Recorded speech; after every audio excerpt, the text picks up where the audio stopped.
واهجر فؤادا توكل بجد بعزم فصيح فإني علمت بأنك نجوى ولبس خبيث مضل قبيح تبختر ترجل بصوت وخيل فما لك في الأرض درب صحيح إلى الله عدنا وبالله نذنا ليطوى زمان بائس شحيح ليطوى زمان بائس شحيح يا حزن واهجر فؤادا توكل بجد بعزم فصيح فإني علمت بأنك نجوى ولبس خبيث مضل. أعوذ بالله من الشيطان الرجيم.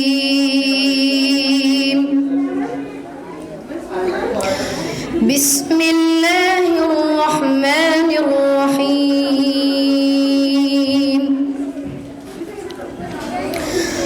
ولقد ضربنا للناس في هذا القرآن من كل مثل لعلهم يتذكرون. قرآنا عربيا غير ذي عوج لعلهم يتقون. আমি তোমাকে দেখি, আমি তোমাকে খুঁজি, আমি তোমার প্রেমের কবিতা লিখি। আমি তোমাকে দেখি, আমি তোমাকে খুঁজি, আমি তোমার প্রেমের কবিতা লিখি। এই পৃথিবীর পাড়ায় পাড়ায়, দূর আকাশের তারায় তারায়, এই পৃথিবীর পাড়ায় পাড়ায়, দূর আকাশের তারায় তারায়, আমি তোমার পরিচয় পেয়ে পেয়ে হৃদয় তোমার ছবি আঁকি। আমি তোমাকে দেখি, আমি তোমাকে খুঁজি, আমি তোমার প্রেমের কবিতা লিখি। শুধু ভালো ফলাফল 1 নম্বর 2 নম্বর 3 নম্বর হওয়াই সফলতা নয়। একজন ভালো মানুষ হতে হবে আমাদেরকে। একজন শিক্ষার্থী প্রতিটি ক্লাসে 1 নম্বর হয়, কিন্তু সে মা বাবার কথা শোনে না, শিক্ষকদের শিক্ষিকাদের কথা শোনে না, সে তার হোমওয়ার্কগুলো ঠিকমতো করে না। তাহলে এই 1 নম্বর 2 নম্বর হওয়া তার জন্য কখনোই ভালো কিছু বয়ে আনবে না। আমাদের যেমনিভাবে ভালো ফলাফল করার জন্য চেষ্টা করতে হবে, ঠিক তার চেয়েও বেশি ভালো মানুষ হওয়ার জন্য চেষ্টা করতে হবে। সত্য কথা বলতে হবে, মা বাবার কথা শুনতে হবে, শিক্ষকদের কথা শুনতে হবে, নামাজের সময় নামাজ পড়তে হবে, একাডেমি থেকে যে সমস্ত কাজগুলো দেওয়া হয় সেগুলো কাজগুলোকে গুরুত্বের সাথে করতে হবে, বড়দেরকে দেখলে সালাম করতে হবে, ছোটদেরকে চিহ্ন করতে হবে, পরস্পর একজন আরেকজনের সাথে ঝগড়া ফাসাদ করা যাবে না। এই সমস্ত যত ভালো গুণ আছে, এই ভালো গুণগুলো যারা ধারণ করতে পারবে তারাই আসলে প্রকৃত ভালো ছাত্র। আর যারা শুধু ভালো ফলাফলই করবে কিন্তু এই সমস্ত গুণগুলো ধারণ করতে পারবে না, তারা কিন্তু প্রকৃত ভালো ছাত্র নয়। এই জন্য অবশ্যই সকলকেই চেষ্টা করতে হবে ভালো ছাত্র হওয়ার জন্য। আর আমি বলেছি যে ভালো ছাত্র শুধুমাত্র ভালো ফলাফলের মাধ্যমে অর্জিত হয় না। এই জন্য আমরা ভালো মানুষ হওয়ার চেষ্টা করবো তো ইনশাআল্লাহ, সবাই চেষ্টা করবো তো ইনশাআল্লাহ।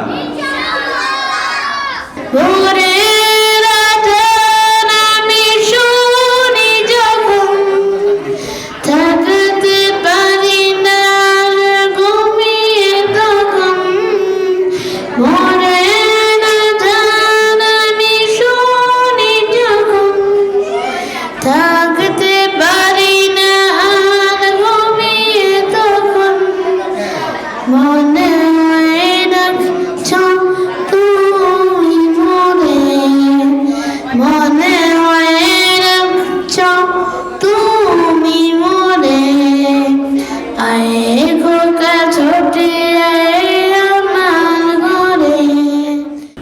দীর্ঘ 15 দিন পরে আমরা সবাই আবার একত্রিত হয়েছি, আলহামদুলিল্লাহ।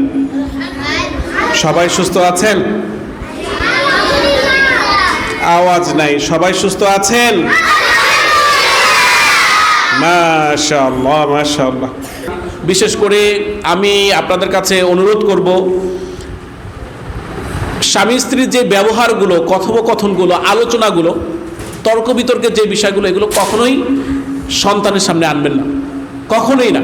কারণ ওরা এখান থেকে তর্ক শিখবে, কাউকে সম্মান দেওয়া শিখবে, কাউকে অসম্মান দেওয়া শিখবে, কাউকে তিরস্কার শব্দটা ওরা এখান থেকে শিখে ফেলবে।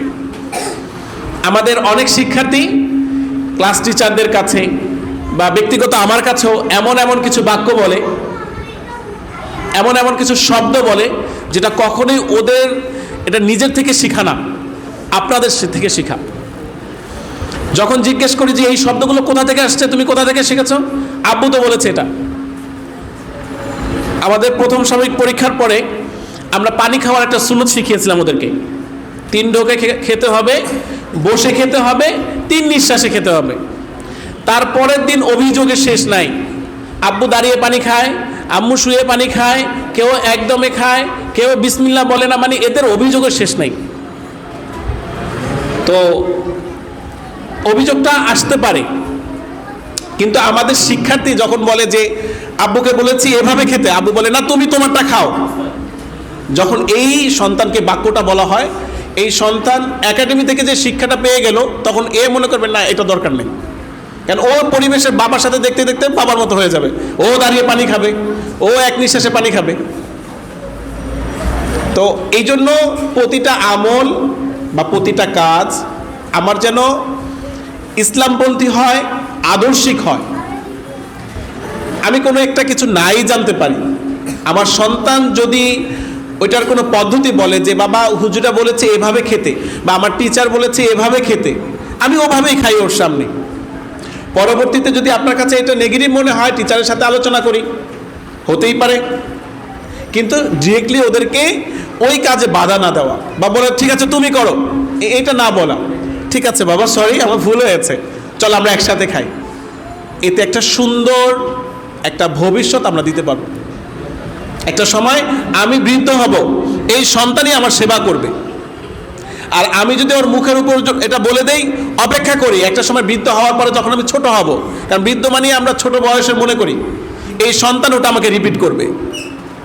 আমি এখন যেটা দিব, যেটা আমরা দুনিয়াবি একটা কথা বলি যে প্রকৃতির নিয়ম, আমি যেটা করব এটাই আমাকে ফেরত দিবে। এই জন্য এই বিষয়গুলো আমরা খেয়াল রাখি, মাথায় রাখি। এজন্য আমরা শিক্ষাবর্ষের শেষে এসে অভিভাবক যারা আছেন আপনাদের প্রতি অনেক অনেক শুকরিয়া, অনেক জাযাকুমুল্লাহ। আল্লাহ পাক আপনাদেরকে দুনিয়া এবং আখিরাতে জাযা এবং খায়ের দান করেন, আপনাদের পারিবারিক পেরেশানি দূর করেন, আপনাদের মনের যে নেক আশা সেটা আল্লাহ পাক পূরণ করেন। সন্তানের মতো এত দামি সম্পদ আপনারা আমাদের কাছে সমর্পণ করেছেন, হস্তান্তর করেছেন, আমাদের দায়িত্বে দিয়েছেন। আমরা আপনাদের কাছে খাসভাবে দোয়া চাই, আল্লাহ পাক যেন আপনাদের এই দেওয়া আমানত আল্লাহ পাক যেন আমাদেরকে রক্ষা করার তৌফিক দান করেন। নতুন উদ্যমে, নতুন গতিতে, নতুন স্পৃহায়, নতুন স্বপ্ন নিয়ে যেন আমরা আগামী শিক্ষাবর্ষ শুরু করতে পারি, সেজন্য আপনাদেরকে আমরা আমাদের পাশে চাই। যেহেতু রাবেতার জন্মলগ্ন থেকে আপনারা আছেন, আশা করি রাবেতার শেষ মুহূর্ত পর্যন্ত আপনারা আমাদের পাশে থাকবেন, সেই আশা ব্যক্ত করে আমি আমার সংক্ষিপ্ত আলোচনা শেষ করছি। ওয়া আখিরু দাওয়ানা আলহামদুলিল্লাহি রাব্বিল আলামিন।